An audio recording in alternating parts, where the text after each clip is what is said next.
Subaru just pulled the wraps off of this, the all-new 2022 WRX. It's right over my shoulder, so let's dig into the specs and get some seat time.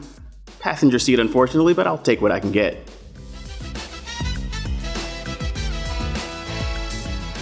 Now you're probably thinking to yourself, doesn't look all that new to me, but Subaru assures me that the WRX is all new from the wheels up.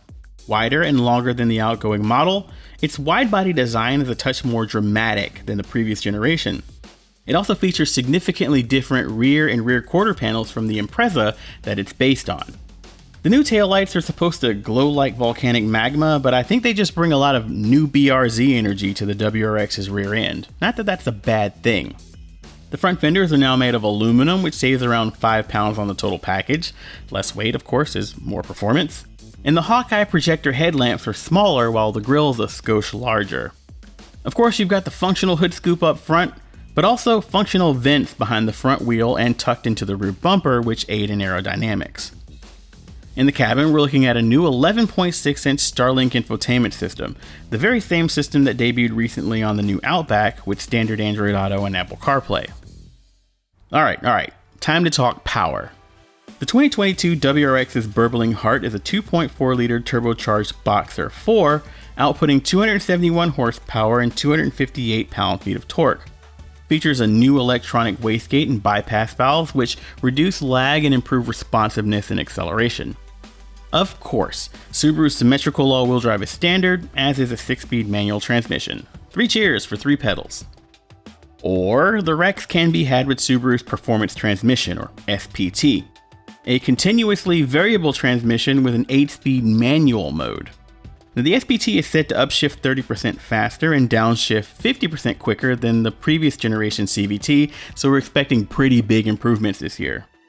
Now, opting for the SPT also gets you the spanking newest generation of Subaru's Eyesight driver assist technology, with a wider field of view for its optical sensors, improved software, and features like lane centering steering assist and adaptive cruise control.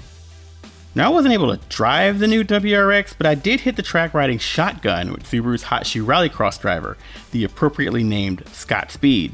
First in the 6-speed, and then in an example equipped with the automatic. Now, the SPT certainly felt fast, and the shifts were nigh imperceptible, but that 6-speed just looked like a whole lot more fun.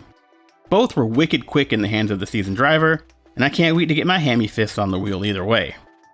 Now, this new generation moved to Subaru's global platform, which has allowed the automaker to stiffen the chassis significantly versus the previous generation, which gives the suspension a more stable platform under which to work. Now, interestingly, this has allowed Subaru to give the WRX more suspension travel, kind of the opposite of what you'd expect from a performance car, which should pay dividends when banging around on gravel roads, but it also keeps the chassis from upsetting itself when you roll over curbs on the track. Meanwhile, the front suspension geometry has been tweaked. The rear stabilizer bar now mounts to the chassis rather than the subframe, which should help it more efficiently control roll, and there's a new dual pinion electric power steering system that Subaru says delivers quicker response, improved accuracy, and a more natural feel. 17-inch wheels are standard equipment, with 18 inches filling the plastic-clad arches for the Limited and the new GT model.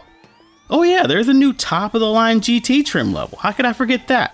It's got electronically controlled dampers, Recaro seats with ultra suede upholstery, and a wide range of SI drive modes to choose from. It rolls on those 18 inches I mentioned on summer tires. The catch? The GT model can only be had with the CVT. A little bit of a bummer there, but I'll reserve judgment until I drive it. That just leaves pricing and availability to discuss.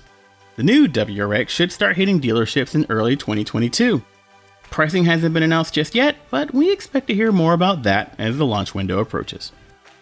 Be sure to head over to theroadshow.com for our full first look, where we've got even more details about this, the latest generation of Subaru's Rally Legend.